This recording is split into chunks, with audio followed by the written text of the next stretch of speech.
What's up, everybody? Welcome to Super Retro, a nostalgic podcast about retro gaming, TV and film, music, retro sports, pop culture, anything dope from the 80s and 90s and early 2000s. I'm your host, Tuck. That's your host, Will. What's up, y'all? What's up? We're back. We always say that. I gotta quit saying that. We're back. Motherfucker, y'all know we're back. Yeah, we're never going away. Yeah, so y'all check me on that if I say that again. We're gonna be some 60-year-olds talking about retro. You know, man, look, some opening show notes. For a long time, I've been catching shit. At first, I caught shit for using my phone. Remember? I would use my phone and read off my phone. I got clowned for that. So, you know what? I made adjustments and got a little iPad teleprompter, which is why you guys always saw me holding the PS4 controller, which got a lot of shit. Yeah. So it's in pretty much every video we have. Yeah. Well, guess what? You're never going to see the PS4 controller again, and you might miss it. Now it looks like a vape pen. So now, we have a huge TV behind the camera, and you can tell I like doing production. I'm like explaining the production to them, but just bear with me. Big TV behind the camera, and more importantly, I got a clicker, y'all. I got a clicker. I can just control it. So now you'll see me holding this vape pen looking deal, but it's controlling our TV in the back with all the shit we're about to talk about. So let's go. It'd be sick if it was a vape pen slash clicker. Yeah, I mean it's got a little hole on top. It lights up blue. Oh, does it? Yeah. Oh, sure. Yeah, it can be converted. All right, let's start with the opening notes for real, y'all. Y'all see the shirt I got on? Super retro. Castlevania joint. Castlevania style. Shout out to my wife. She's a graphic designer. She's fucking killed this one, which, you know, I know she had a good canvas to start with, but that's just not easy to reproduce something. That's why when you sent that, I was like, I want every one of our logos. Yeah. Like I love everything we've done with the Super Nintendo, the Nintendo Power. Yep. Like, so just keep them coming. Yeah, keep evolving. Yeah, if you got any ideas about that, send it to us. So these are now available on our website, superretropod.com, superretropod.com. We have all the way up to 3X, and I don't think I got any smalls this time because they were so hard to sell last time. Medium to 3X. Get them while they're hot, y'all. Well, if you've ever heard of ThriftCon, it's a big vintage clothing convention that is typically out west. And this will be the first time that ThriftCon has made its way to this region. And it's actually here in Louisville, and it's going to be at the Fair and Exposition Center. And they invited your boys out there, y'all. How cool is that, man? And apparently this is a huge deal. So I was talking to our boy at Shelby Vintage, the clothing store we always go to, and he was like, yo, this is a big deal. He's like, I don't think y'all know how big of a deal it is that they invited y'all. So that's dope. Y'all can come out and see us. The date is October 5th and 6th. We'll have a booth out there or something like that. We're really not sure yet what we're going to have, but I know we at least have a booth. I don't know if we're going to utilize that or we're going to be walking around. We're still trying to figure out what we're doing, so we'll keep y'all. We're basically going to film a lot of cool old vintage clothing. Yeah. Give you all some little insight into the whole event if you've not seen it. It's an enormous, you can look it up on YouTube. There's so many, it's the most vintage clothing place you've ever seen in your life. Yeah, it's pretty awesome. I watched quite a bit of it. All the mega vendors go there. Yeah. And our buddy was telling us that they come from, you know, like when they come here, there'll be people from all around. He said it's sold out in like, what, minutes? A couple minutes, yeah, as far as the booths. Yeah. There'll be, you know, people coming from all the neighboring states, like people driving from far away to come to this thing. So come out and see us, y'all, if you're anywhere near us. Yep. We'll be out there, you know. We love that old vintage stuff, man. But, yeah, so let's keep it moving. All right, let's address the Corey Feldman post. By the time you guys hear this, the post will be up for like a week or two.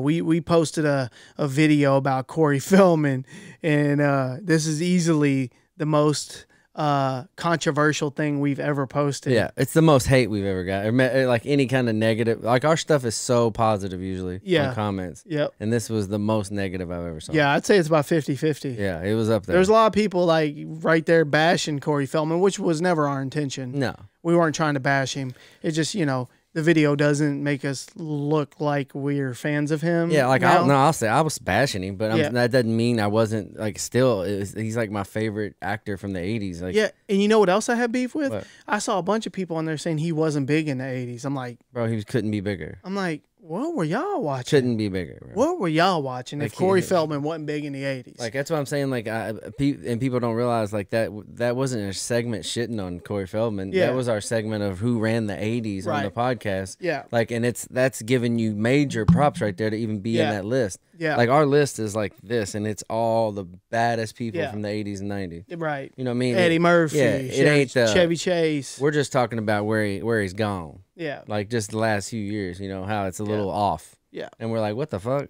Like it's not Corey Feldman. That's not Mouth. You know what I mean? Right. And everybody's argument is just let him do his thing. He's not hurting nobody. Oh, we are. Which is true.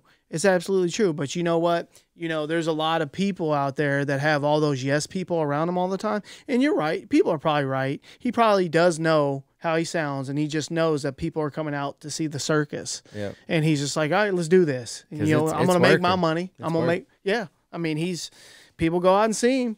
I mean, if he came here, he has come here before. I'm not going. Yeah, I don't think I'm going to either. Oh, shit. Another opening note for y'all, our YouTube page, it's growing. Please go follow that. But more importantly, yesterday I posted the long version of us unboxing the Bone Thugs and Harmony care package. Loner Bone. Will's laughing at my note. I be typing fast, and I know we're the only ones that are gonna read Longer Bone. Yeah. There's a Longer Bone video of us unboxing the care package. Like, cause on the video we uploaded to social media and even the long form podcast, it was just like a quick overview of what, not a quick one, but pretty fast. We didn't show all the shirts that we got. There was a few things that I didn't show, that I didn't edit into that video. Yeah, a lot of the stuff on there is all edited. Like, you find, the YouTubes is going to be less editing. Yeah. So this whole video is us from beginning to end. We even talk about Bone for a few minutes afterwards. So yeah, go check that out. Yeah, YouTube's growing, man. Yeah, we're really starting to think about it. We got some new equipment to where we're gonna be throwing some new YouTube stuff up. Yeah. So be looking for that. But if you don't follow the page, how can you find out? Yeah. Shout outs are pretty light this week because there's a ton that could have been on our shout out list. Well, if you see anything that strikes you, copy and paste it and put it in the notes. That's what I've been doing. So we only got around to doing it once this time, but last episode we asked, or 2 episodes ago we asked where our Chicago fans were at, because we were talking about the city with the most listens. Yeah. It was Chicago. And I said, y'all let us know. Let us know if anybody's listening in Chicago. Let us know the numbers are real. And we got this message from a Danny in Chicago. He said, hey, bro, I'm from Chicago. And I'm guessing that maybe from me listening to the whole podcast series boosted up your listening. That's pretty funny. Yeah, so he's like binging our shit, Yeah. Danny's getting us extra views. Hey, Danny in Chicago, we appreciate that. Yeah. You know what I want to get the show to, Will? To a level. I used to listen to Jim Rome all the time. Yep. Did you ever listen to Jim Rome? Like, back when I was working and stuff. I would listen to it all the time, and I loved that his listeners were like a part of the show. Oh yeah. Like they were a huge part of his show. Mm-hmm. Like they all had shit to say all the time. They would email in. Yeah. And they would read like live emails on the air. He incorporated them into and they the would show. even call in, which I would like to figure out how to do a call in. That'll be my next thing. That'd be wild. I'm gonna make it to where they can call us somehow. I mean, I'm not giving my phone number out, but I'd love to talk to some listeners on the air sometime. Get a super retro phone number. Or maybe like, Theo Vaughn like does a recording. Yeah. Where people call up and safer. Leave a message and then he plays it back and reacts to you don't want that live. Tell them what you run into, yeah. Yeah, but thanks, Danny, man, from Chicago. But I don't even know. Oh, yeah. We love you guys, man. I was thinking about that earlier. Every time we say this shit, we appreciate you. But, man, it's really cool. It's really cool that this is progressing the way that it has. Yeah, it's cool. Hopefully we can get more time to do this more seriously.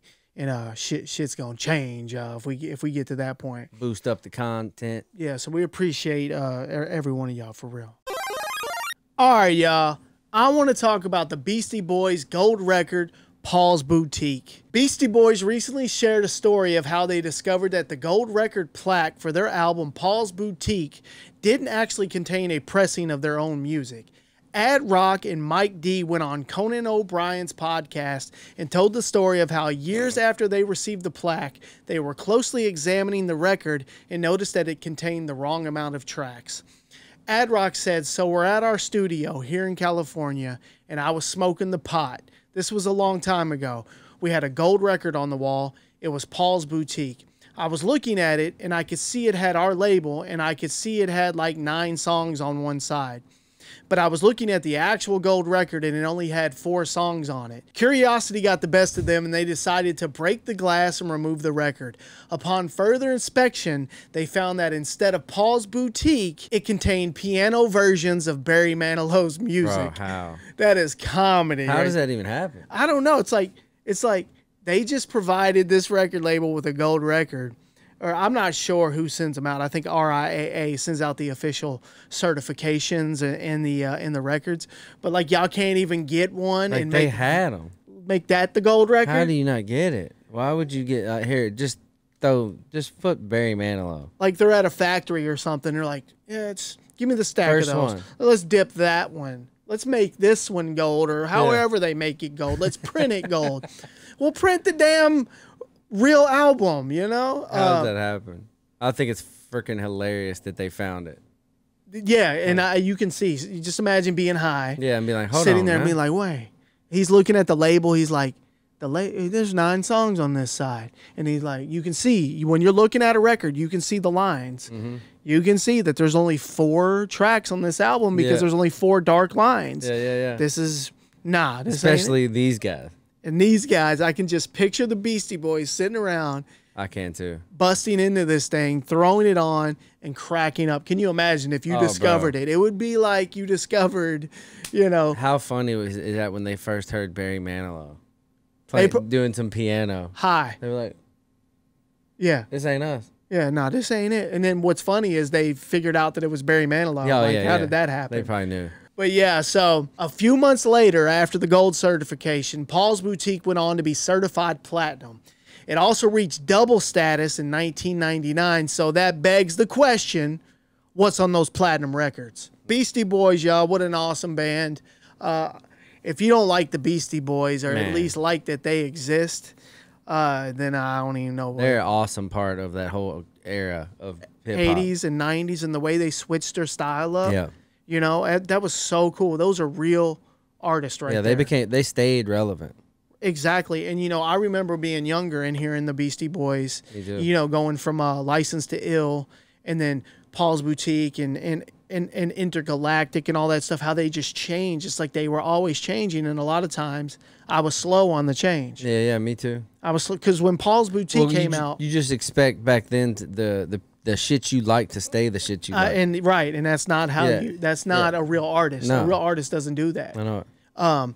And Sabotage and all that. I mean, these dudes were awesome musicians. Yeah, man. the hip hop game changed, like rap changed, so they didn't like have to stick in it the way they did it. Yeah, you know what I mean, their rap is a little different than most hip hop. Right. And like rap evolved and they were like, fuck it, we're going this way. Just like this album here, this album is made up completely of samples. There's estimates that there's up to 300 samples on this album, and if you go back to License to Ill, it's just all the Rick Rubin, boom bap, loud distortion guitars for that music, and then you have this. I mean, these dudes are true hip hop artists, true rock and roll artists, in my opinion. Yeah, they're straight rock and roll, bro. Yeah, these are some badass dudes right here. And you already know R.I.P. MCA.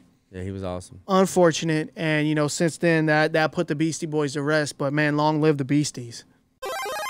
All right, y'all. Did you know that the cover of the NES game Blades of Steel was based on an actual picture of Wayne Gretzky? I mean, yeah, look at it, man. It's identical. Yeah. Bro, like legit. Couldn't be more identical. He basically traced it, but he actually he actually did end up changing a couple things, and he probably didn't know. You know what I'm saying? He was just like, that's a good picture. All right, but before we talk about Tom and how it came to him, you know, recreating this picture for the cover of Blades of Steel, listen to this. Oh boy, got sued. He was just innocently, you know, creating, you know, and I got an idea for a cover.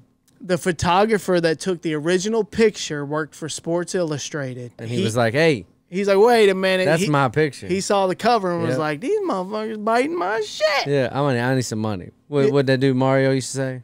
Run me my money. Run me my money. Run me my money is what this Sports Illustrated reporter had to say. So he told Sports Illustrated, and then Sports Illustrated sued or went after Nintendo and Konami. And they were just like, hey, where did this come from? And it just went down the line. I'm sure Nintendo was like, we don't know. Yep. Well, we're hitting Konami up. And then Konami was like, who took that picture? Yeah, so Tom, this is what Tom the Boy has to say about his art. He said, this was one of the first box covers I did, and I got no direction at all. I gave them 3 or 4 rough drawings of a concept to pick from. They picked one out, and it just so happened to be the one where I used a Sports Illustrated photo as a reference, which was a bad idea. I changed the faces of 2 players, Wayne Gretzky and Thomas Janssen. That's right. The faces that I used were just out of my head. They're nobody specific, but the positioning of those players were so identical to the photograph that they nailed me on it. Dude hit Tom up and was like, hey, bro, you owe these dudes $15,000. And he's $15,000. They negotiate. You imagine, like, for a photographer back then, somebody, you're broke after that. Yeah, you're freelance, living check to check. You ain't got 15 to throw on to a photographer. You do not have 15K for some shit you thought you were doing. Yeah, you know. But look, they ended up negotiating it down to 10K. Listen, if he wanted to continue to do video game art, the people he was working for told him that he had to pay the 10K. Yeah. Because he, you know, plagiarized their shit, basically. They got the poorest guy on the totem pole to pay the darn bill. What the heck? So I paid it, and I got to do a bunch of game artwork after that. Yeah, and he became a pretty successful box art, artist. Whew, that's steep. That could have got him out the game early. You know what I mean? Yeah. He could have been like, I'm done with the fuck. This is stupid. Yeah, but he knew he fucked up. This ain't my thing. He fucked up. Yeah, so moving forward, he just didn't do it. Yeah, and actually I love the way he did that art, where he basically took the picture and then he made it that awesome, like, what I mean, cartoonish looking water paint. Yeah, water paint. It's awesome. Yeah. And that cover is iconic, bro. Everybody knows the Blades of Steel cover. Oh, it really is. Let's look at it. It's definitely top 10 sports covers. Oh yeah, bro. If it made me want to play hockey in a place where hockey wasn't a thing. Right. Yeah, this cover definitely. I was playing hockey. I didn't care. I didn't know anyone that played hockey. I didn't even know hockey. You know what? The hockey games on the NES, they're very close to Tecmo Bowl for me. Yeah, they're fun. Back then, they were fun. They were some of the best games on the system. Like, especially to play with your buddies. Yeah, it was so fun. But even the ice hockey. Yeah, all those. All of them. Yeah, I remember all those games and I played most of them. That's so weird, and it got us so interested in hockey. In a place not for, this is basketball country. Right. Not hockey. Yeah, I mean, damn. I learned hockey through these games. Absolutely. Every bit of it. Yes. Knew the players, everything. Knew the rules. Yeah, 100%. Because of these games. All right, y'all. So one of the most recognizable logos in the world is easily Michael Jordan's Jumpman logo for 100%. His brand.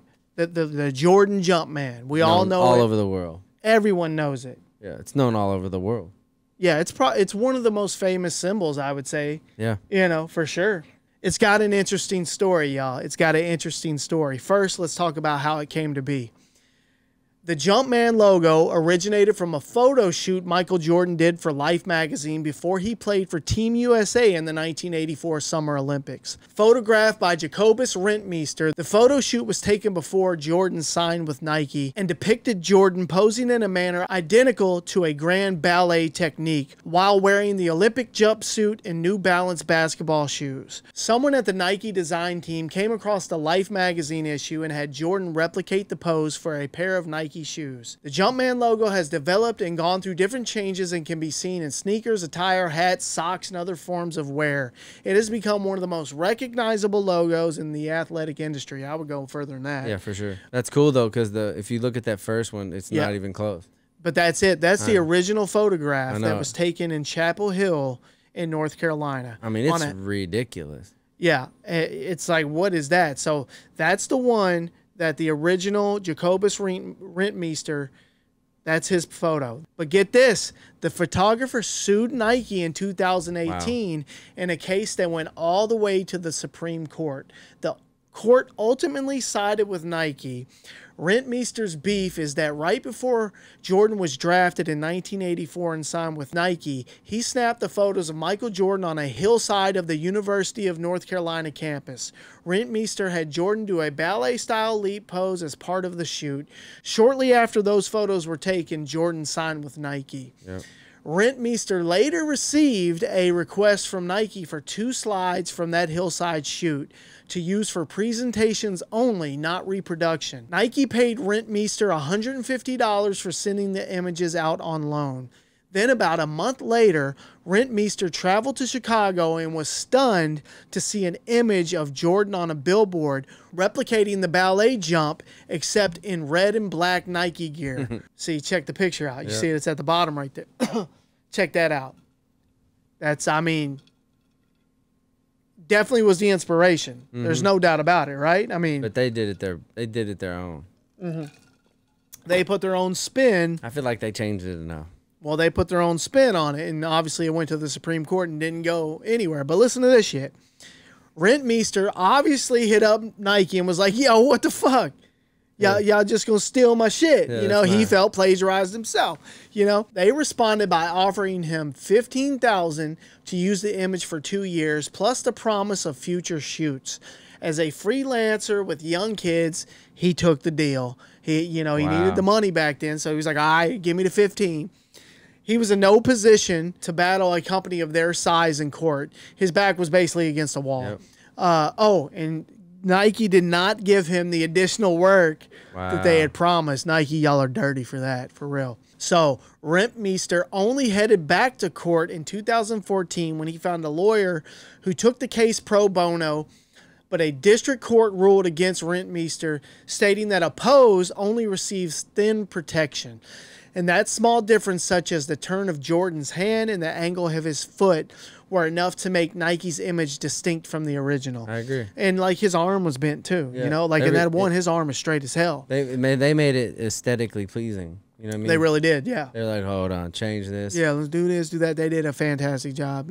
Better picture. Rentmeester sees this as a slap in the face, not only to him, but the art community as a whole. But, you know, he may have lost, but he dropped this bar on him before he left. He said, I didn't take the picture, I made the picture. Wow. That's pretty dope. He hit him with a bar. And since this was the outcome of the court cases, remember he had 2 of them, Rentmeester was like, okay, that's how we're going to play it, huh? So you know what Rentmeester did? He made a whole ass documentary with receipts that debuted in June at the Tribeca Film Festival and is still working the festival circuit, so it's not like out anywhere for us to watch it yet, but hopefully we can watch it soon. He made a whole documentary. That's awesome. Receipts. He has all the photos from the photo shoot, and apparently I think he might have said that there's one just like that one. Oh, they didn't have that he didn't see. I think that's what he was saying, and that other one is the one that got printed. That'd be different. And you know they may have leased that too. So I don't know the full particulars, but I'd like to see the documentary, man, so I can take all this in. What could be worth more money than inventing that logo? I don't know. My God, I don't know. You know, would Jordan's brand have worked without the logo? I mean, or something different? I think it was like perfect combo. Yeah, I mean, obviously Jordan would have been influential. He would have been just as big, but the logo, man, would have been. Yeah, but else. I feel like the logo itself has really propelled that whole brand. I think it's so cool that logo is bigger, almost bigger than the Nike logo. It's its own thing. Yeah, you know what I mean? Yeah, it's as big as Nike now. For sure. That's crazy. Yeah, that's amazing. But yeah, so there you go, man. Yeah, that's awesome, man. You know, does he deserve to get paid, or did Nike change it enough? Who's getting that money? But that's another thing, though. Art inspires art. You know what? I think Nike's so big that they could throw this dude a bone. Give the man a compensation package. Here's 10 mil. Give him $1 million. You've made $1 billion off. Y'all give him $1 million, he's for sure gonna be like, all right. Y'all made $1 billion off that logo. Give old Rentmeester $1 million. Who remembers when Nolan Ryan beat the shit out of Robin Ventura? In 1993, Robin Ventura made the biggest mistake of his entire life by charging the mound on the Nolan Ryan Express. But never before have we seen a pitcher beat the brakes off a guy who charged the mound. No, man. All right? Ryan hit 158 batters in his career, and his last hit batter was Ventura. Ventura was ejected while Ryan stayed in the game. Bro. That makes it even worse. Let's watch this thing, y'all. This is my favorite shit ever, y'all. Like, was it on purpose? Look. I think it was. 100%. I think it was. And then here he goes. You fucked up. Oh, dude, he gets him in that headlock. The headlock's iconic. Like, that's some UFC shit, bro. Like, bro. Wait. How many did he get on him? Let's count. That's unbelievable. Here's Ventura, RBI single in the first. Ooh. Like, look, he don't even Look, flinch, bro. He's here like, you go. well, I'm going to whoop this motherfucker. Look, dad headlock. 1, 2, 3, 4, 5, 6. At least 6. At least 6. At least 6. 6-piece biscuit. Bro, you thought you were going to run up on an old man. Bro. Look. And these two, you don't know. Robin Ventura is a legend at this point. Like, he had an unbelievable college career, and he's in the pros doing pretty well. You know what I mean? And Nolan Ryan is at the end of his career as one of the greatest pitchers in history. Right. Like, it's an epic clash of two dudes. Of generations. Yeah, and it fucks his career up because after this, he's known as the dude who gets beat up by Nolan Ryan for the rest of his life. Who got 6-piece by Ryan, yo. How much of a boss are you to headlock a 26-year-old, 6-piece him, and then finish the game? Look at him. Like, he's punching hurt. him, punching him with the hand, because when you punch somebody, that hurts. Yeah, it hurts your hand. And he finished the game. 46. But watch this though. Watch this though. Wait till you see who pops up. I would have hated to been on the receiving end of this shit. Look, they get after it again. They get after it again. Look at that. Wow, I don't remember this part. Yeah. Is Nolan in there? I don't know, but wait till you see who is in there. They all fucked up. Every one of them. Well, who's that? Bo Jackson. Bo Jackson. This is the last person you won't be tussling with right here. Because I remember at some point Nolan Ryan was bleeding, or somebody's blood was on him. Oh no, there's a one of the coaches I think are bleeding. Okay, because right here at that point, it's this dude with the mullet. He was fine. That guy. Oh, he's bleeding. He's leaking. Who is that? I don't know. He's leaking. Somebody got him. Bo Jackson pieced him up. I think it did. Hatcher. Look at him, young punk. He's like, God damn it. His life just flashed before his eyes. Whooped. He's like, yeah, that didn't go. I tried to charge the mound. He's just like, I got whooped, man. And he beat my ass. Now that's a different story. Bo Jackson fighting somebody. Nobody wants Bo. Do not come in Bo's vicinity with the bullshit. I'm not getting near Bo Jackson, bro. That would end the fight to me. If he started fighting, I'd be like, everybody go back to the dugout.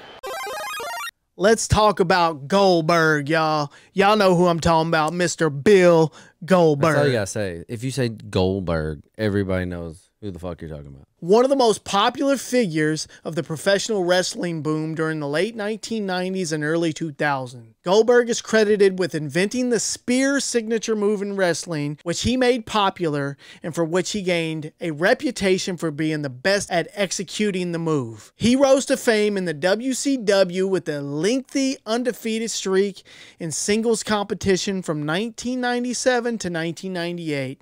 He became the highest paid WCW wrestler and led the company as its franchise player and public face until it was sold to the WWE. He sure did. During his time with WCW, he became a one-time WCW World Heavyweight Champion, two-time WCW United States Heavyweight Champion, and a one-time WCW World Tag Team Champion with none other than Bret Hart. Along with Hart, he is the 5th WCW Triple Crown winner. That's epic. Man, this shit was must-see TV right here. Yeah, when it came out, man, it was like it's one of those things that transcended the sport. Like everyone got to know who this dude was. Brilliant marketing by, I'm assuming. Well, no, it wasn't. WCW. It was WCW. Yeah, like, I was about to say Vince McMahon. That was at the point when they were both doing awesome. Bro, I was a fan of wrestling in the 80s. Me too. Like we all were. Yeah. I was a fan in the early 90s like we all were. Like, yeah, I was all WWF back then. But you know what I mean? Everyone was WWF. Yeah. And then WCW came out, and it started to get a lot of people pulling for each. Yeah. But they're fan in the 80s, fan in the early 90s. But, man, that mid-90s wrestling, yeah, that shit was next level for me. It was. This 96, 97, 98 era right there, that's when I was really, really locked in. That's when it went from me just being a kid watching it to me being a teenager and like being interested. Yeah, for sure. You know what I'm saying? You know more of what's going on. Know way more about what's happening. Yeah. 173-0, bro.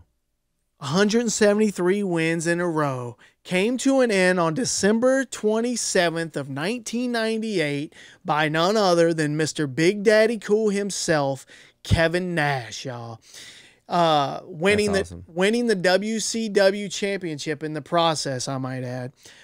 Goldberg, though, actually got tased by Nash's fellow NWO member Scott Hall, a.k.a. Razor Ramon, setting off a shitstorm of controversy within the organization. I guess the streak had to come to an end. And nobody better than Kevin Nash back then. He was a beast. He was. I watched the match today. Man, if you get 173 wins, you're good. Yeah. You can fucking lose one. Yeah, you're gonna be all right. Yeah. But yeah, remember I watched Razor Ramon used to flick his fucking razors. His toothpicks. His toothpicks. Yep. He was so disrespectful. But man, watching Goldberg run out and spear people, bro. Oh my god, dude, it would make my whole week. You sit there and watch the whole match, waiting for him to spear somebody. Yep. And then once they spear him, they're dead. It's over. They're fucking dead. When he hits him with the spear, game over. Yeah, match over. But look at this dude. What's that called? A trap? His trapezoids? I was gonna ask you. That's not human, bro. The shoulders on this sumbitch. That's not real. We saw it and it's not real. What is that? It looks like a person, like inside of a person. Yeah. That looks like my shoulder, like my actual shoulders. It looks like it's something protecting his shoulders. This man got on football pads. He got permanent football pads. Yeah, football pads. Look at the neck on this sumbitch. Like, he looks so mean. Like, they got him in the back and was like, "You're ready." Yeah, beast mode, bro. Go kill somebody. Hey, 6'4", 285. That's not even. What? 6'4", 285. Spearing people. Spearing you. You're lucky. People are lucky they didn't die. Yeah, there's no real way to fake that. No. You know how like people a lot of wrestling. Yeah, it's choreographed. Yeah. This hurts. Yeah, I watched him do it today, and I think the one I watched, I think he did it a little too hard. No, ask everyone. I wish we could ask someone who got speared by him. No shit. Like, yeah, that hurt, bro. Yeah. I had to knock their breath out. That's why they did it once. Right. And it was over. Like, we can't, like in the fighter meeting, they're like, not doing it twice. One spear from Bill. All right, we're good. And that's it. Yeah. You know, that'll end the match. Dude, I mean, you could tell the dude played football just off of his spear. Yeah, we're about to get into his football now. 6'4", 285, like I said, played 3 seasons as a defensive lineman for the Georgia Bulldogs. He was selected by the Los Angeles Rams, 301st pick in the 11th round of the 1990 NFL Draft. He never appeared in any games as a Ram, but he made his debut in December of 1992 for the Atlanta Falcons. And while he was with the Falcons, he became super tight with none other than our boy Deion Sanders. How cool is that? Yeah, they're actual good friends, and I'll get into that here in a second. Goldberg, however, only played 14 total games in the NFL over about a 5-year span. He had 1 start in a career total of 11 tackles. So he didn't have like a super exciting NFL career, but hey, you know what? He made it to the NFL. Yeah, bro. Started a game. I mean, shit, what did we do? Nah, I didn't play for fucking Georgia. That lets you know how competitive the NFL must be, though. Yeah, bro. This is a He can't freak hack it in of the nature. NFL. He can't hack it in the NFL. Jesus. Yeah, no. Like, somebody like that could do anything physical, I feel like, and he couldn't make it in. Damn, all right. All right. Yeah, he was beating the shit out of other physical specimens. Yeah. Speaking of Deion Sanders, Goldberg's son walked on to Colorado as a linebacker and made the team. He made the team. That's awesome. And just this past Thursday, Colorado had their season opener, and if you looked on the sidelines, Mr. Bill Goldberg was pacing back and forth to watch his son's debut. Yeah, I mean, when I was doing research for this, it kept popping up that he was at the game. That's I'm like, cool. why is he at this game? I bet he looks way smaller. And then I read it. Yeah, he's It's funny nobody can keep that. He's in his late 50s now, so. But yeah, man, Bill Goldberg, thank you for all the entertainment. Man, you was a beast in the 90s that you provided us. I mean, he had a couple comebacks over the years. He's been acting and doing a bunch of stuff like that, but Pete Goldberg was 97, 98. It was not to be fucked with. I will never forget that shit. No, me neither. All right, y'all. Who remembers drinking Kool-Aid back in the day? Bro. It was mandatory to have a pitcher of Kool-Aid in the refrigerator at all times. It was in everyone's refrigerator in the 80s and 90s. Definitely. And here's the thing. I did a little research on Kool-Aid. Kool-Aid's been around since 1927. That's fucking crazy. Kool-Aid was invented by Edwin Perkins in Hastings, Nebraska. All of his experiments took place in his mother's kitchen. Its predecessor was a liquid concentrate called Fruit Smack. I like it. To reduce shipping costs in 1927, Perkins discovered a new way to remove the liquid from Fruit Smack, leaving only a powder. This powder was named Kool-Aid. How cool is that? So we're almost at 100 years old on this stuff. How? Hey, we got that purple. We got that orange. We got that blue. We got that. You got red over there? No, I got that mixed berry. I got that blue raspberry lemonade and that strawberry lemonade. Hey, this is new age Kool-Aid. That's newer, yeah. They don't have. I don't call them by their flavors. No, like grape. This is grape. No, this is purple. All right. You got orange. That purple drink. You got orange. Orange is orange. It's called orange, but I mean it doesn't matter. They call it whatever you call it, passion fruit. I'm calling it orange. Yeah. And then. This is tropical punch. Nope. This that red. We got that red right here. All right. And that's how it was when you was a kid. They didn't have these anyway. So guess what, y'all? We're fixing to make some Kool-Aid right now. Let's do it. What are you going with? All right. Oh yeah. What you want to go with? Man, it's a hard decision. Y'all like how I just pull a picture up on my lap. We gotta go purple. Purple. We gotta go purple. That purple drink. Honorable mention, orange and red. Yeah, that red's classic, man. Hold that for me. Red's got to be first. Hold that right that there. First one I ever drank. Look. Oh. I bet this smell. Get that Watch smoke. This. Wait. Let me smell it. Oh, that's your childhood right there. Smell that. That's it. That's the one. I can taste that. As soon as I smelled it, I tasted it. How weird is that? You're like that Salt Bay right now. Yes, I'm Kool-Aid Bay.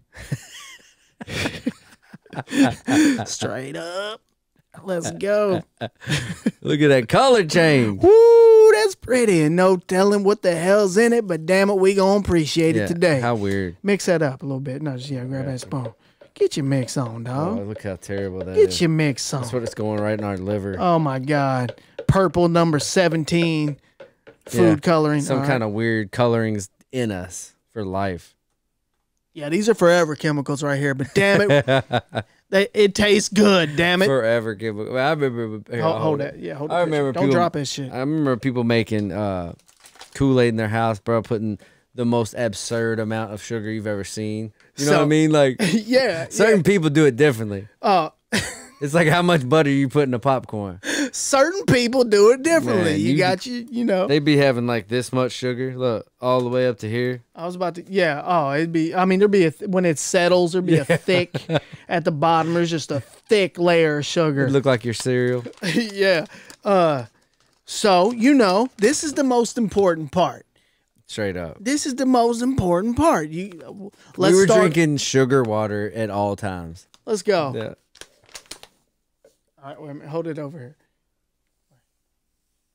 People gonna be criticizing our sugar pool. All right, mix that up a little bit. Oh man, that's not near enough. I ain't know. Okay, I'm just trying to get it mixed in.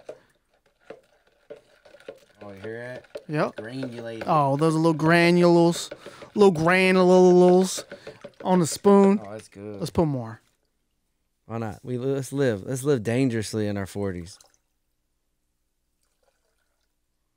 All right. What you think? Mix that up. It might be all right. Yeah, it might be fine. They're gonna hate. They're gonna be. Bet so many people gonna criticize and say we need more sugar. But they're gonna say your sugar pour is low. I don't know. That bag got considerably lighter. Man, look at that. That's all I can tell you. Now wait. Keep steering wheel. Let me. Don't mind if I do. You should see this. Don't mind if I do. It's like we're on a picnic. You should see this purple vortex I got going here, man. Check me out, Will. Look, I'm taking care of Will, y'all. I'm gonna make him a nice little glass. This is like our old show where we drank bourbon. Yep. How far we have come. Yeah. It went from bourbon on the rocks to Kool-Aid on the rocks. How you like that? All right, here you go. That's awesome. Let me see. Hey, you got it? Yep. Don't spill it. Oh, get that spoon. Hold that spoon. Look at that, y'all. Look at that nice color on that thing. It is. It's pretty nice. Passed the sniff test. That's beautiful. Go ahead, Will. Do the honors. You tell me. Awesome. I trust you. Not near enough sugar. It's not? Mm-mm. Oh, my God. Taste it, though. Let me taste it. Here. I'm going to taste it. I mean, you know, might be a little different. What do you think? See, okay, wait a minute. Now that's, you go over to some people's house and it would taste just like that. Yeah, it's not not like abnormal. That's on the lighter side. Yeah, this is a different version. But yeah, we're gonna do a little more. We're gonna do just a little more. I say we go see what crazy is like. Let's just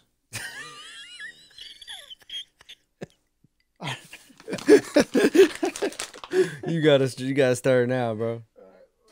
Oh yeah, I'll start.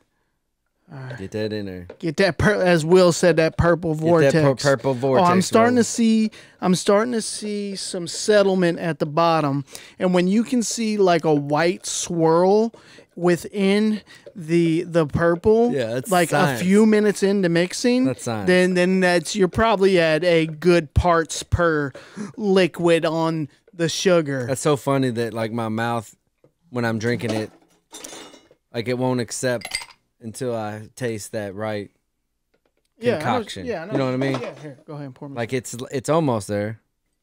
I feel like, hey. Cheers. Hey, yeah, Kool-Aid, that purple drink, y'all. Man, that's it. Yeah, that's it. I don't know how much sugar. It's a little bit. It's like almost too much sugar. Yeah, it makes it perfect. It's fantastic. I think it's it. I think we nailed it. Yeah, and this was our childhood of dying at the park, playing basketball, playing hide and go seek, whatever you were doing in a childhood, and you'd come in whoever's house, and you would just crush this. And no ice. There was never ice. Yeah. No. It was in the fridge. It was cold in the fridge. Get you a big ass plastic cup somewhere. Yeah, that's the only way to do it. Yeah, and you would literally chug this, and this might be the only water you get today. And it's literally the last thing that you actually probably needed. You know, you needed straight water. We're in here crushing. But like that's what I'm telling you, massive amounts of sugar. Water wasn't in the rotation when I was a kid. Like you drank water barely. I don't know how we live. That purple, y'all. That purple. That's some good shit right there. I mean, yeah. I think it's perfect. Let me get some of the good stuff. I didn't get the good stuff. Oh, you didn't? I got the first drink. Oh, my bad. You said it was virgin on too much. Wait till you taste this. That's what I'm talking about. No, yeah, I want the good stuff. Oh, shit. Wait till you taste that, boy. Yeah, that's it. That's it. Yeah, that smacks. We nailed it. That's a different, total different drink than one I have. Yeah. I mean, come on now. Yeah.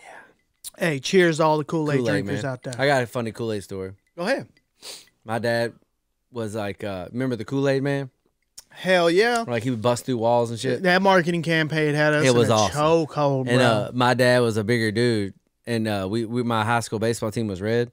So he wore this red jumpsuit, like red over, little pullover, red swishy pants. Yeah. And he would have a red hat. And every time he'd come in, back then it was like it was a rough world. You know what I mean? So all my buddies was like, and my dad was cool with everybody, but like he'd walk in the gym and they'd be like, Kool-Aid. Yeah, damn. They was calling him the Kool-Aid man, and he went with it and everything. Like, he didn't care. Yeah, it was so funny. Do. That's what my nose, my whole life. People you gotta lean into it, man. Hey, just accept it. My dad knew he was bigger, but he wasn't, He wasn't that big. No, but it was funny to call him that, and he loved hilarious, it. Yeah. So that was my dad's Kool-Aid story. But yeah. I mean, sugar. Yeah, bro. I let my kids try it earlier. What'd they think? They were like, that smacks. My daughter was like, please, let me have some more. My wife's like, hell no. I know it. But I'm like, I'll give you some tomorrow. Yeah. I'll give you a little bit more tomorrow. That's so crazy that we pounded this. Like, I would drink whole pitchers of it. Oh, if you had a couple of dudes, the pitcher's gone. Yeah, well, dude, if I walked in my house and there was a full pitcher of Kool-Aid, by the end of gone. I mean, in an hour, the whole thing's gone. I'm filling up the cup after cup after cup. Bro, and nobody's telling me to drink water. Nah, nobody. That's what I told my wife. It was just different. We would drink this with dinner. Dinner. Yeah. Pour me a glass of Kool-Aid. Yep. My dad would have tea. Yep. What the fuck? And we had 6 other ones. Nobody cared. It's so crazy. Nobody cared. Like the damage we probably did to our liver. What a great way to grow up. Straight up. All right, y'all. Time for another super retro news of the week. GameStop is going retro, y'all. GameStop, the controversial retailer, has just announced the launch of several retro GameStops where people will be able to purchase their favorite retro games and consoles. The company announced via Twitter, the classics are back, new retro GameStops are spawning near you. The announcement linked a store locator and included a set of images with a list of consoles that will reportedly be in stock. The list of platforms include NES, Super Nintendo, Game Boy Advance, Game Boy, Nintendo 64, Nintendo DS, Wii, Wii U, Nintendo GameCube, Xbox, Xbox 360, PS1, PS2, PS3, PS Vita, Sega Genesis, Sega Saturn, and last but not least, the Dreamcast. Y'all, man, this is cool, okay? This is cool, but y'all know what's about to happen, right? Yeah, they're the big dogs. Yep, the market, this is about to inflate the market more than they already have because, you can get some of this stuff. There's a lot of big online retailers that have helped inflate the market. Now having actual physical stores, I can't imagine what it's going to do, Yeah, it's going to hurt those guys. But what I think is bullshit is like these guys, they're the ones who birthed that market anyway. Because they, at one certain point in time, GameStop stopped selling all that old stuff. Yeah. Where it used to be there. I don't know if anybody, like back in the day, you could go there and see it. Yeah. And then they just got rid of all of it. Yep. And now, so many years later, 20 years later, now we're been telling them how cool it is that they're now jumping back on the ship. Yeah, now they're like, this is a thing. Yeah. This is a thing. man, y'all can't just let the mom and pop stores have their little slice of the pie. I know it. You got to get in on it. Yeah. Come on now. It's sort of like you said though. It's cool and not cool. That's what I'm saying. It's like, okay, it's cool that it's getting recognition from a major company like this, but I don't know. I'd almost rather them not. Me too. I would definitely rather them not, but it is cool that there will be another place that you can go get retro games. That's right, for top dollar. And they'll probably do it right where, you know, certain places you go, you know, might not get the best copies of stuff. And I would say, like, what's the other one, the big company? DKO or DKO Oldies. Is that what it's called? DK Oldies. Like they're like gonna be one of these. You know what I mean? They're gonna be on the lines of them. That's who I was talking about. The online retailers. But yeah, you know, I don't know, and I don't see how they're gonna have a good inventory. I bet they do, bro. They got money. I know, but still, if you think about it, there's only so much of this. With newer stuff, they can just keep making new stuff. Did you see? There's a store by us. Yeah. I did see that on the locator. Yeah. You know, hey. We'll go check it out. Yeah, I'm talking all this shit, but I'm definitely gonna give it a little spin. We gonna go check it out. I'm gonna see what it's all about. So yeah, there it is, y'all. Super Retro News of the Week. GameStop going retro. All right, y'all. I want to talk about the iconic Alice in Chains frontman Layne Staley. Now, we had a whole bit prepared that we were going to do. We were going to cover Layne Staley from the beginning to the end. But during the research, I came upon something that got me so fired up that I was like, you know what? We're going to talk about this. All right, I got some shit to say. I come across a top 50 list of the best lead singers of all time from Complex Magazine. And you know what? They put Layne Staley at number 42. Now, you may say, that sounds right. That sounds about the spot that he deserves to be at. But not until I hit y'all with some of the people that are in front of him, okay? This blew my mind, all right? Because I think they need to put a little bit more respect on Layne Staley's name, all right? So what I'm going to do right now is I'm going to play an isolated vocal track from Layne Staley, Man in the Box. This shit gives me chills. Listen to this.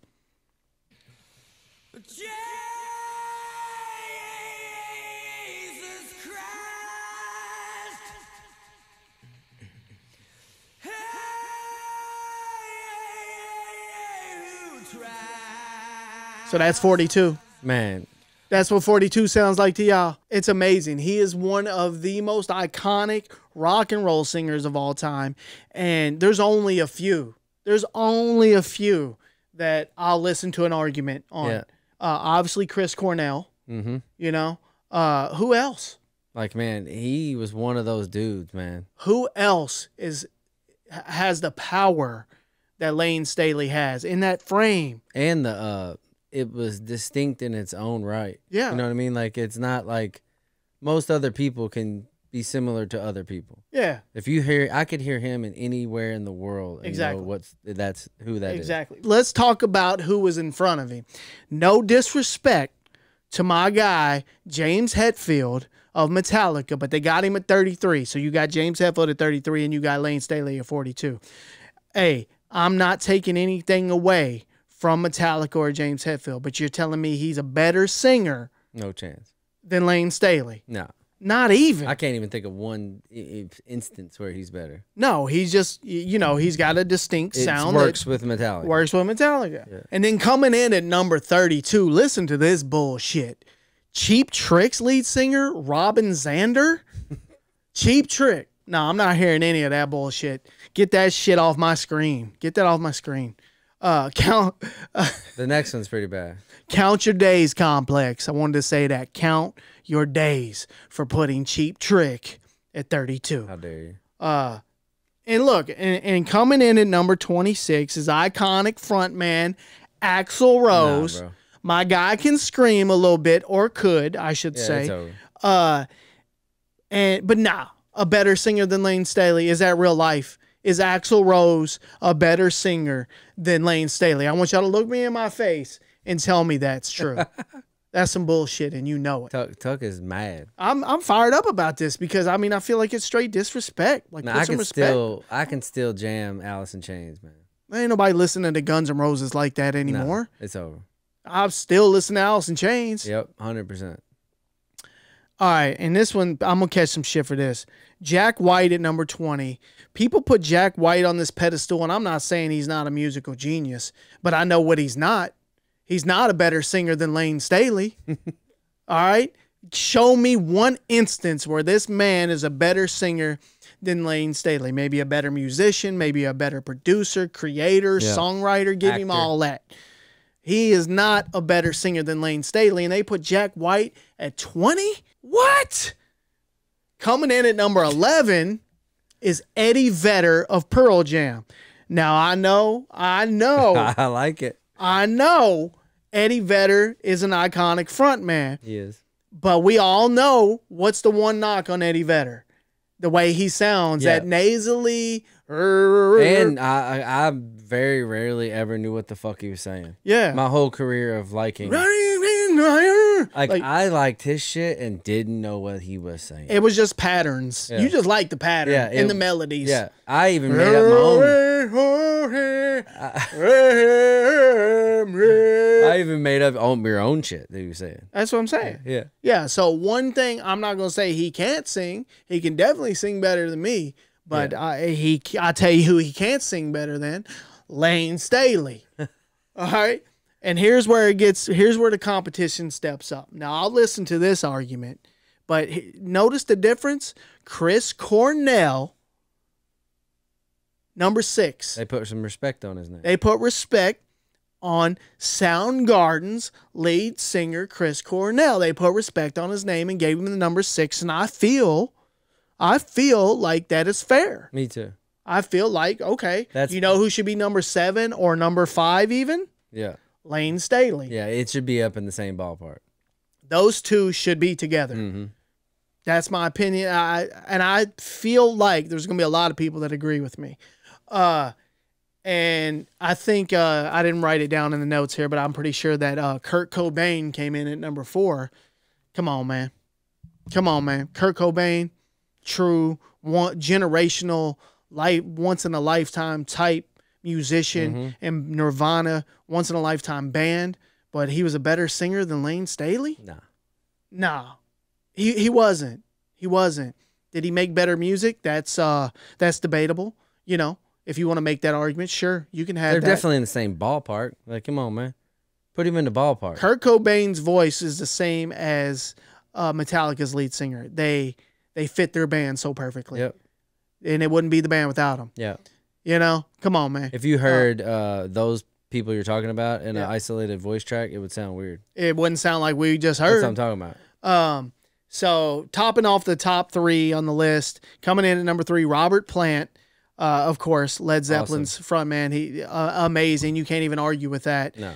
Who I think should be number 1, Freddie Mercury from Queen. Beast, Queen is an amazing band. We can do a whole thing on Queen. I was blown away by some Queen tracks I was listening to. Their hits are out of this world. It's hits on top of hits on top of hits on top of hits. They don't stop. No. Like, Queen is literally, anytime you want to make an argument for Queen or Freddie Mercury, I'm listening. At the best of anything.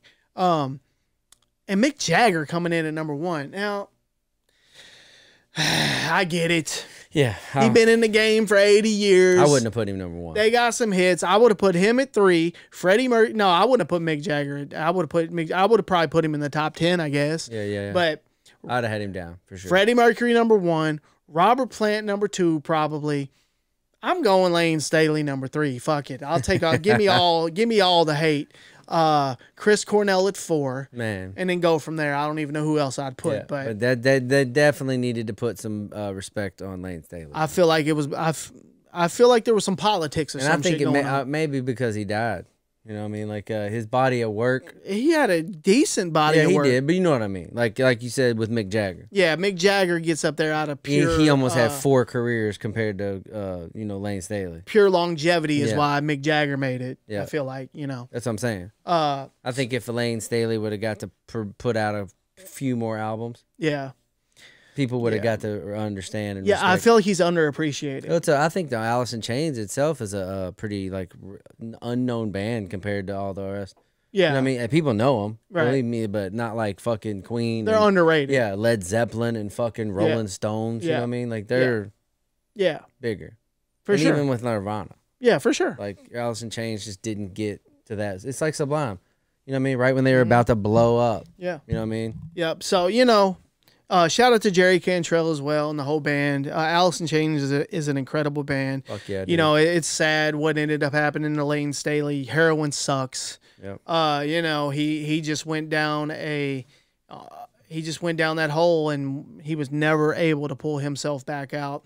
You know, he did that iconic MTV Unplugged, which is one of my favorite pieces of music and just video. It's one of my favorite things that exist in music. Our artist, as we said before, a little fucked up, a little tortured, got some demons. Yep. What comes out that other end? Beautiful music and beautiful art. Yep. You know, got to be a little bit of pain to make some true art. Yep. Layne Staley, clearly I'm bothered by him being number 42 on this goddamn list. Anyway. What do y'all think? Where should Layne Staley be? All right, y'all. Let's talk about Streets of Rage, the iconic Sega Genesis side-scrolling beat-em-up. But you know what? I don't want to talk about the gameplay. What I want to talk about is the incredible music associated with this game. On all of them, there's up to 4 Streets of Rage. Every single one of them has an amazing soundtrack. Earlier today, I had this thing on. I've always known that it was good, but today it blew me away so much that I had to share it with you guys. Like, listen, just imagine, bro. Let me put y'all in the zone real quick. Just kind of relax and chill, all right? Just, you know, get that easy listening going on. Not easy listening, just super, like, zoned in right now. Imagine you're feeling no pain. You know what I'm saying? Maybe you hit a little numb, you know what I'm saying? And let me play this for y'all. Listen, this song is called The Street of Rage. And the producer's name is Yuzo Koshiro. Yuzo Koshiro. All right? That's gangster. He produced this whole album, and my guy was absolutely locked in. Like, I would love to have been a fly on the wall when he was creating this music because my man was going the fuck off. What's cool is how good Sega Genesis music was. Like this right here, compared to Nintendo. After I play this, the songs on this album, on this soundtrack, I don't want to hear anybody talking about Nintendo had better music because I'm going to be honest with you. I was 50-50, like, yeah, I don't know, you know, because we've said that before. Mm-hmm. I've always been like, I don't know. Do they have better music? I don't know. We were a fan of the old, like, because we didn't have anything to compare it to. Yeah. Like Koji Kondo, he did awesome. Yeah. But it ain't this. My guy Yuzo Koshiro snapped, y'all. Listen to this shit. In the zone. In the zone. Snapped, bro. Just vibe out with us for a second.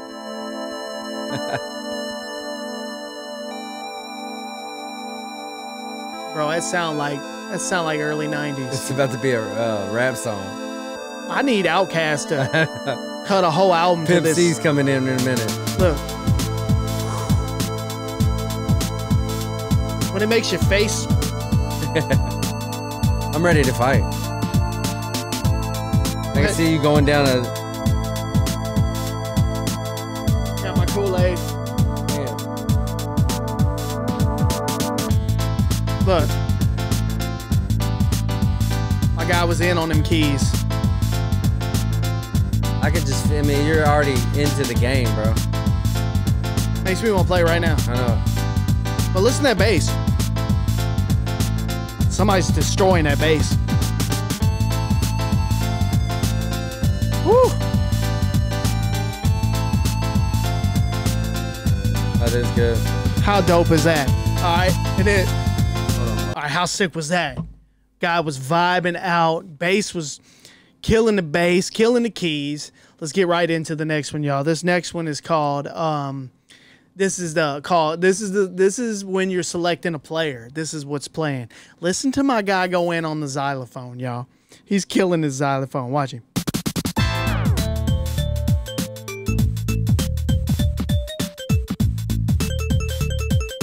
I wish you could see this dude doing it. I know. Imagine him in the lab.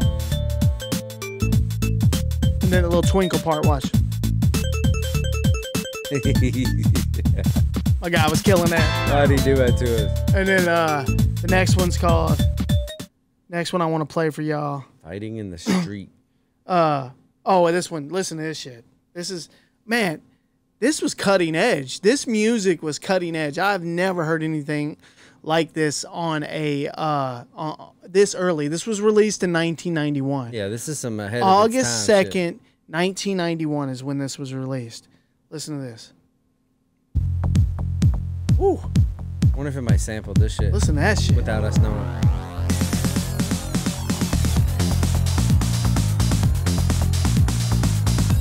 This is a rave? Watch. It's crazy. It's so sick.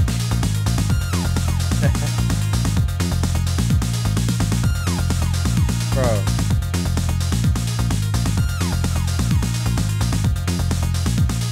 Watch. I can see this in a game, bro. Now close your eyes. I know, that's what I'm saying. I see it. Fast paced as shit. Like I'm racing right now or something. Man. That is insane. I wonder how much you got paid to do this. And then all right, Fighting in the Street. No, that was Fighting in the Street. Stealthy Steps. We gotta listen to all these because they're all dope. We got a couple more to listen to. This is Attack Barbarian. That's what this one's called. Killing the bass again.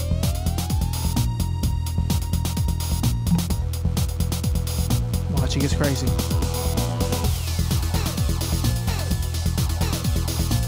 On a video game in 91, y'all. Yeah, that's what he did way too much. That shit is insane. Like, he didn't have to do this much for the game. My man made a whole album. That's like what I'm saying. This isn't for the game. Listen, remember when Michael Jackson, it was said that he heard the music back on what game was it? On Sonic 3, and he was like, I don't like the way it sounds. Take my name off of it. Yeah. Because of the way that the chip crushed it and made it sound. Like, this guy didn't have a problem. No, he's killing it. This was in 91. Yeah. He had zero problems making that shit slap. Yeah. What else we got? And this is just instrumental shit. Stealthy, what's it say? Stealthy Steps. Stealthy Steps. Watch this. This one, listen to this shit. You became the bad guy? Yeah, this one's called You Became the Bad Guy.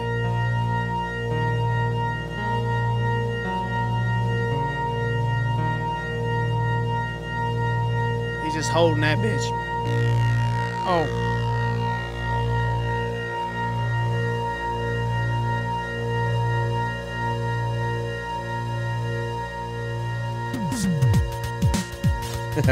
Woo. Still holding. Still holding that bitch. Still holding. Letting that fade out. There's the bass. You hear that the game sound? Yep. It's Oh. Was this Phil Collins? Definitely I could hear Phil coming through. Where you at, Phil? Come on, Phil. All right. That's sick. All right, and then last but not least, My Little Baby. This one right here. I was dancing with my daughter to this one earlier. Listen to this shit. This is a vibe right here. Damn. Whew. How you gonna be all sad? Versatile, baby. My man, he hit us with everything.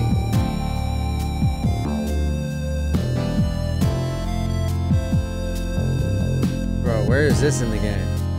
I don't know, but it sound like, Is this when you beat it? Where'd they get this? I don't know, but it sound like This is the end credits, bro. Jodeci's about to come in or something. Yeah, this is when you win the game, bro. Or Guy. Woo.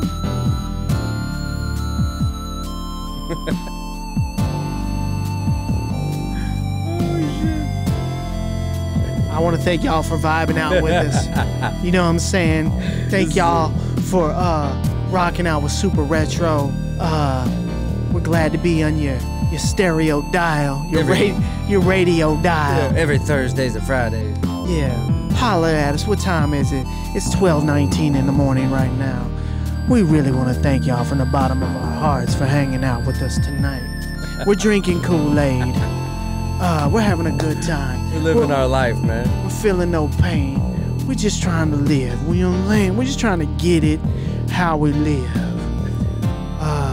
Yeah. Go to superretropod.com and buy a shirt. You know what I'm saying? Yeah, they brand new. Got them brand new joints in the styling of Castlevania. Alright, you understand what I'm saying to you? Get a free Kool-Aid coupon. Yeah, well, I'll send you a Kool-Aid pack if you subscribe to the TikTok. You know what I'm saying? Or the YouTube. That was fun. Yeah. But yeah, Streets of Rage, bro, coming in hard.